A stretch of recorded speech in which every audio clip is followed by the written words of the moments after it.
Hello, my name is Chris Bailey, and I'm class of 2002. I was in the U.S. Border Studies program back in spring break of 2001. This here is my son, Andrew Bailey. Hello, I'm studying history and political science as a double major, and I was afforded the great opportunity during the spring break of 2023 to head down to the U.S.-Mexico border. How did each of you learn about the Border Studies class? I had learned about it from my father and his experience and hounding every semester, are you going to take the Border Studies trip? And me saying, well, yes, as long as it fits in my schedule. And I was able to use the Border Studies program, class, and trip as a part of my experiential learning, as well as my world politics subfield, because it dealt with foreign policy matter. How did you learn, Dad? Dr. Camp came up and said, hey, we're going to the U.S. border. We're going down to Juarez, and I've been to Juarez once. I'm from Texas originally. Camp had mentioned about the program, and it sounded interesting. It sounds like something I would like to do. I'd like to go down and help the people down there. He had a very multi-faceted way of looking at the class. Like, we learned about the history of the region, which I'm a history major, so that really stuck with me. We learned about the economic side and just basically all those things that go into how the region was made, and it actually makes a lot of sense. We took a tour of like historical sites. We also went and saw like Maquiladora. We got to go see actually where people live and how the markets work, and we talk about every football game that we both make it to. And that's another reason probably Drew went, is because I told Dr. Camp that he needs to get him down there to the U.S. border just to experience it. El Paso is a completely different part of the U.S. Once you enter into the border area, like having to go through border area checkpoints is something that's completely different. The towns that are on the other side of the checkpoint are not, they're American, but they don't feel like you're in anywhere else in the U.S. that I've ever experienced. It's an interesting perspective.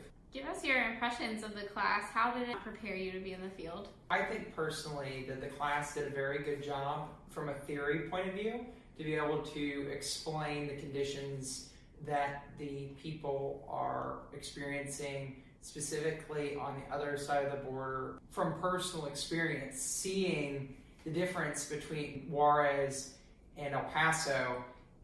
On the other side of that border, it's like two completely different worlds.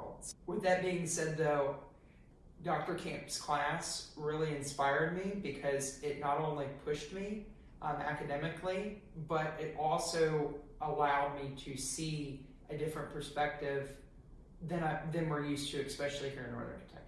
I would definitely agree with those statements. It is a whole different world, a whole different point of view. Even as far back as when I went in 2001, it was a different era almost. In 2001, we didn't have to have passports. Heck, I don't even think I got carded walking back and forth across the border or even stopped or talked to.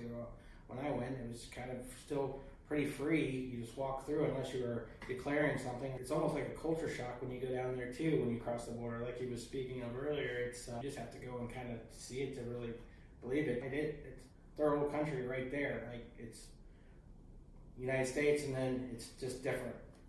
I know for me personally, when we went into Juarez with our BA coordinator, that one of the biggest culture shocks for me was immediate when we parked the van and walked across the border, seeing the billboard signs in pesos. I've never been outside of the country before. I didn't realize pesos used a dollar sign, and so I about freaked out when I saw like 179 pesos for something, and then I was like, oh wait, for $1 US is like 18 pesos. So that was a bit of a shock, and I found out how much our money goes in Mexico. If somebody were to get a $20 bill, US currency, that could like make or break. And then when you see the abject poverty within Juarez, it's especially that's concentrated right on the border, it's kind of a shock. We took the van into more Juarez proper, out towards like suburban Juarez, and you got to see some of the mansions right next door to shanty towns, and with literal barbed wire, big concrete fences all around the houses because they're literally trying to keep those people out. And that's something that you don't really see too much of in the U.S. Another thing about those shanty towns is I remember when we went at something that just really stuck out. The electric was right on the ground. Everybody would just tap into electric cords on the ground. In the middle, there was like a little bathhouse, restroom type area. And then right beside it was a Coca-Cola pop machine. Back then, you could get a pop for $1. And I think it was like $1.50 for the pop there. And I was like, what are you doing to these people? I mean, seriously. Commercialism at its finest. And a lot of them had DirecTV satellites. And here, their house is built out of literally pallets, and yet you have a DirecTV stamped on the top. You have DirecTVs down here, and they got Coca-Cola. You know, they don't have running water in their house, but they got it. I was like, wow. It definitely is a culture shock. I will. Yes. Was there a specific moment from being on the border that stands out in your mind? I think one thing that stands out when I was actually at the border wall, and the wall was somewhat porous in the sense of like you could stick your arm through or whatnot. And we were a little bit off from El Paso proper, where the border kind of deviates from the river.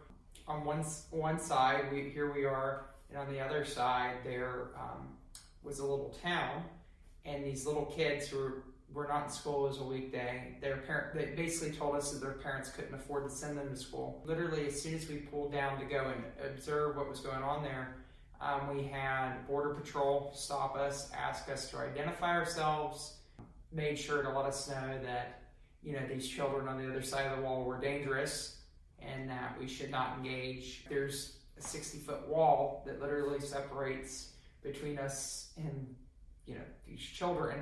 That was a big culture shock for me again, because, you know, in the U.S., we often don't think about the level of things that we are given and that we take for granted, and where obviously these kids weren't afforded those luxuries like education.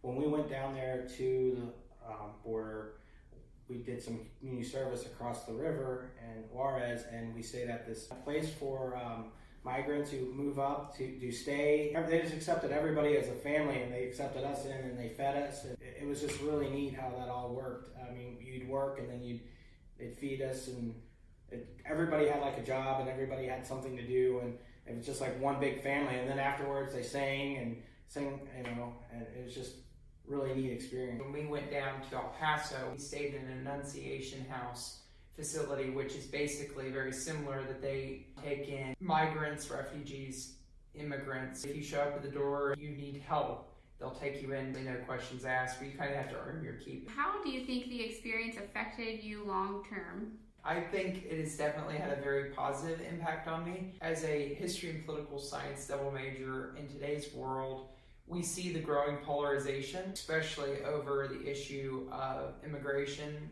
specifically in the U.S. at the southern border. One experience that just stuck in my head is when our BA coordinator through Annunciation House took us to the spots where certain news agencies broadcast from when they're talking about the border.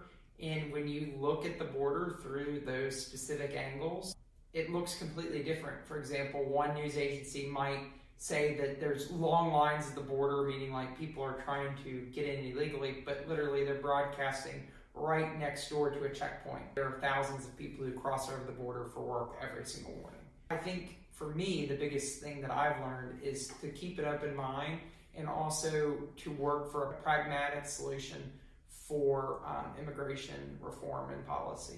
Long-term effects. I work with juveniles right now, and a lot of juveniles today, especially here, take for granted everything they've got. Not all kids. I mean, I shouldn't be so general. They definitely would not know how to handle something like these kids who don't even know if they're going to get a meal when they go home at night. It kind of opens your eyes to, you see the difference between the people that take for granted for what they have and the people that don't. That one house they was talking about, everybody does their part, everybody throws in, everybody does, I mean, even if it's just washing some dishes and putting them away, if that's what you can do, that's what you can do. I hope that the program gets another 20 years and happy anniversary on the program. I agree. I think it's a very good program, and I don't talk as good as he does.